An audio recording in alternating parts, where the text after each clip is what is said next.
Benvenuti appassionati atletica, io sono Alessandro e oggi, dato che siamo vicino ad Halloween, parleremo della storia di Ben Johnson, che è una storia fatta di accuse, teorie del complotto e insabbiamenti. Ma prima di addentrarci nella parte più misteriosa e inquietante di questa storia, vediamo insieme chi è il protagonista di questa storia.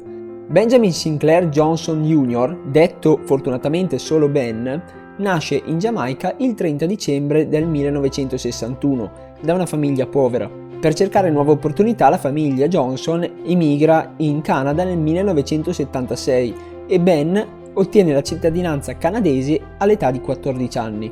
A scuola il piccolo Ben subisce atti di bullismo finché uno dei suoi bulli non lo sfida in una gara di corsa, nella quale il bullo perde sonoramente. Il destino è segnato. Da lì a poco comincia la carriera nell'atletica di Ben e viene allenato dall'ex atleta Charlie Francis.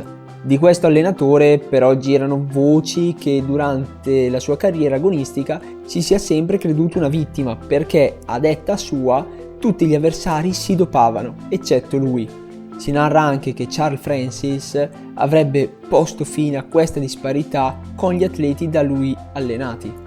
La carriera atletica di Ben Johnson esplode qualche anno più tardi. Nel 1982 arrivano i primi successi internazionali. Ai giochi del Commonwealth conquista 2 medaglie d'argento, una nella staffetta 4% e una nei 100 metri con il risultato di 10 secondi e 0,5 centesimi. Negli anni successivi riesce a portare a casa altre medaglie. Nel 1984 alle Olimpiadi di Los Angeles 2 medaglie di bronzo arrivano, sempre una dalla staffetta 4x100 metri e l'altra dai 100 metri piani, con il tempo stavolta di 10 secondi e 22 centesimi.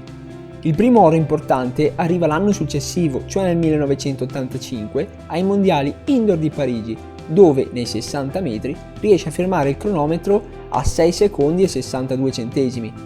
La sua parabola ascendente continua nel 1986, sempre ai giochi del Commonwealth, dove arriva secondo nei 200 metri con il risultato di 20 secondi e 64 centesimi e riesce a conquistare l'oro sia nella staffetta, sempre 4%, sia nei 100 metri piani con il risultato di 10 secondi e 7 centesimi.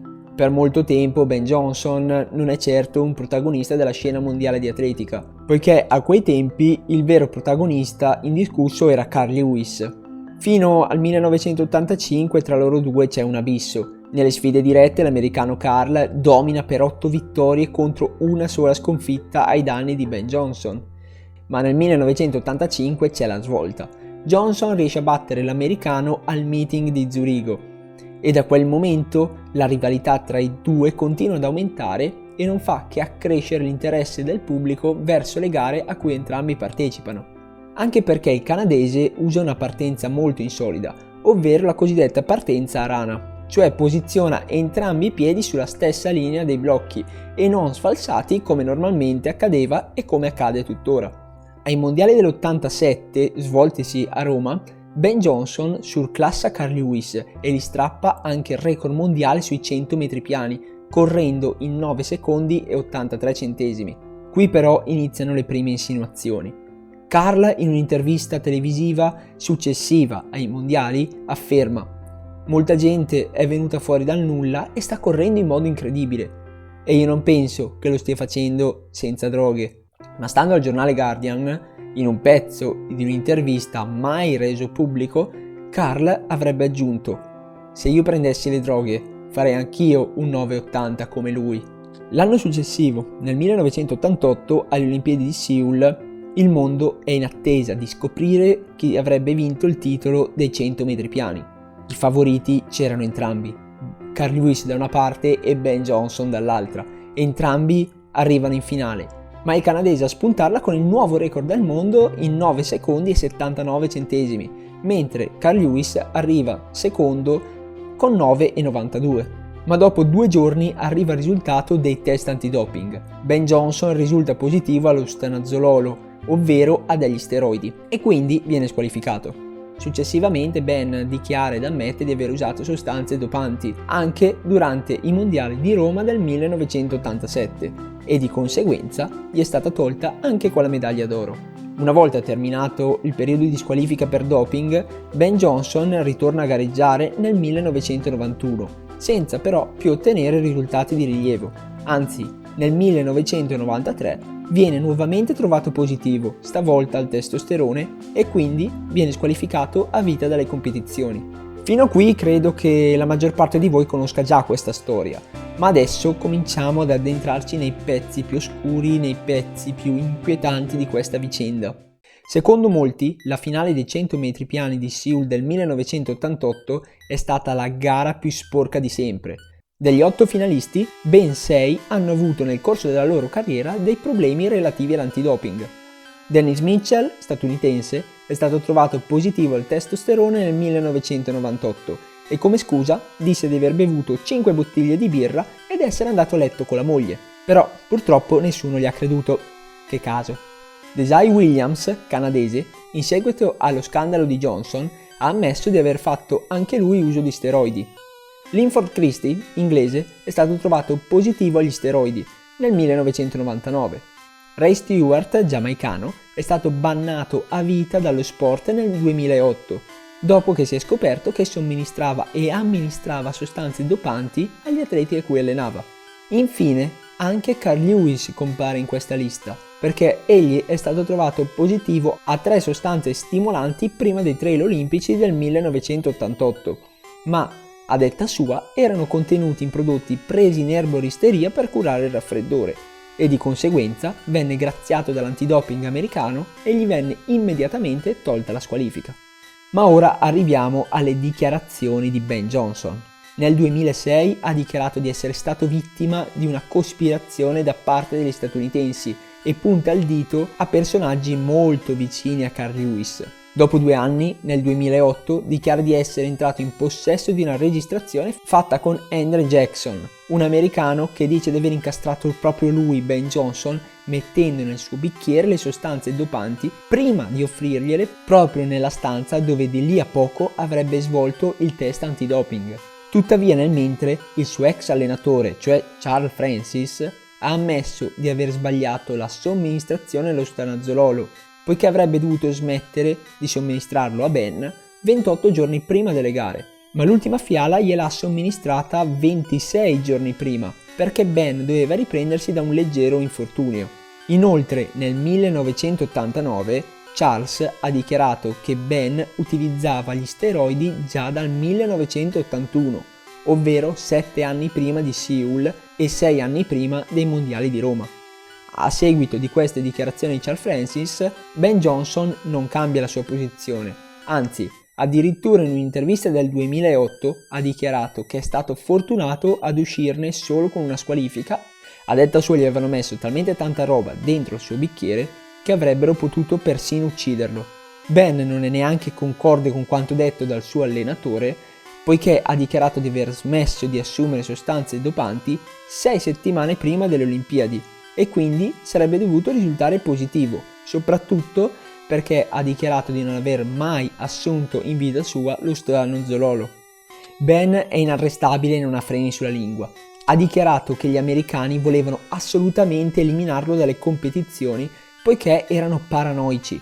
Lui riusciva a battere Carl Lewis regolarmente, ma gli americani volevano vincere a tutti i costi. Ben è arrivato ad accusare persino il CIO, cioè il Comitato Olimpico Internazionale, dicendo che i dirigenti non vogliono realmente sapere come stanno le cose, perché se dovessero squalificare tutti quelli che risultano positivi ai test, allora sarebbe la rovina dell'intera atletica mondiale. Quindi secondo lui erano centinaia gli atleti che si dopavano, ma venivano in qualche modo coperti dai piani alti dell'atletica mondiale e olimpica. Sempre nel 2008 Ben ha dichiarato che ai Giochi Panamericani del 1982, durante la colazione, vide tutti gli atleti americani alzarsi dal tavolo e andare via dal luogo in cui risiedevano gli atleti. A quel punto Ben ha chiesto delle spiegazioni e gli hanno risposto che stavano arrivando i controlli antidoping e dovevano andare via tutti. Ma quanto può esserci di vero nelle dichiarazioni di Ben Johnson? Già alla fine dei Giochi Olimpici di Seoul, la commissione medica del CIO ha affermato che Ben Johnson avrebbe potuto superare tranquillamente i test antidoping delle precedenti Olimpiadi di Los Angeles del 1984. Inoltre, in quegli anni si credeva che la stragrande maggioranza degli atleti dopati fossero quelli con risultati mediocri, perché volevano raggiungere gli atleti top, gli atleti migliori. Ma la vicenda di Johnson ha dimostrato che anche i migliori al mondo possono fare uso di sostanze dopanti.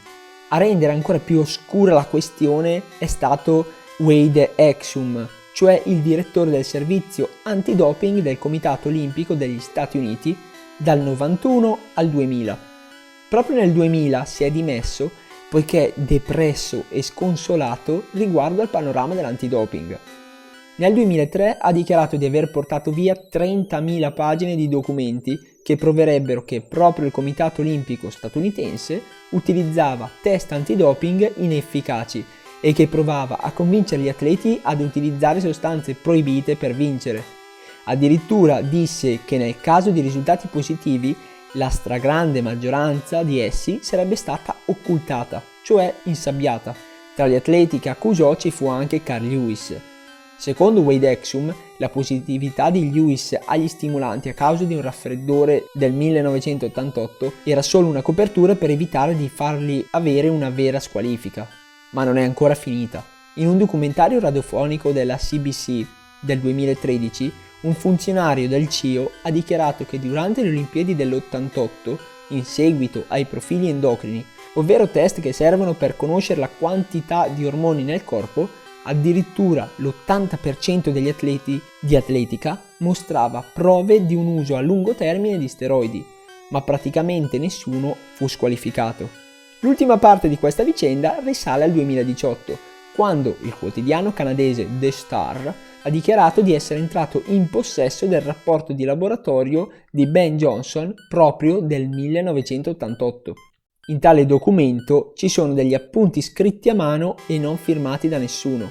Nel rapporto inizialmente vi era scritto che la sostanza trovata era un altro steroide, ovvero lo oxandrolone, ma tale nome è stato cancellato a penna ed è stato scritto di fianco il nome stanazololo. Inoltre, questo documento non è mai stato fatto vedere al team canadese, perché la commissione medica del CIO del 1988 aveva negato il permesso di poterlo visionare, nonostante il funzionario capo del team canadese abbia espressamente chiesto di poter visionare il risultato del laboratorio. A tutto questo aggiungiamo il fatto che la maratoneta belga Ria van Landegem venne mandata a casa prima ancora dell'inizio dei Giochi Olimpici di Seoul dell'88, perché la commissione medica le aveva riferito di essere stata trovata positiva allo oxandrolone, cioè lo stesso identico steroide indicato inizialmente nel documento di Ben Johnson. Poi nel 2015 tre esperti di antidoping hanno riguardato i risultati del test della belga e hanno concluso che vi è stato un errore nel ritrovamento dell'oxandrolone e quindi Ria van Landegem era pulita nell'88 ed era stata cacciata dalle Olimpiadi senza giusta causa. Con questo abbiamo concluso la storia di Ben Johnson.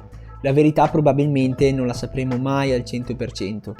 Resta il fatto che Ben Johnson abbia più volte ammesso di aver assunto sostanze dopanti durante la sua carriera, ma si è sempre detto innocente sull'uso dello stanazololo. Più passa il tempo e più appare chiaro quanto il controllo antidoping degli anni 80 fosse inefficace e con parecchie problematiche, una su tutte la trasparenza di informazioni. Spero che questo video con un'atmosfera un po' diversa dal solito vi abbia interessato e se così fosse vi invito ad iscrivervi al canale, a lasciare mi piace, le solite cose e vi ricordo che esiste la pagina Instagram di Parliamo di Atletica dove potrete trovare contenuti esclusivi. C'è anche il canale Telegram per rimanere sempre aggiornati su nuovi video, nuovi post, nuove cose io che scrivo a caso, ma non scrivo mai tanto perché non voglio tediare nessuno. E ora andate ad allenarvi. Adios!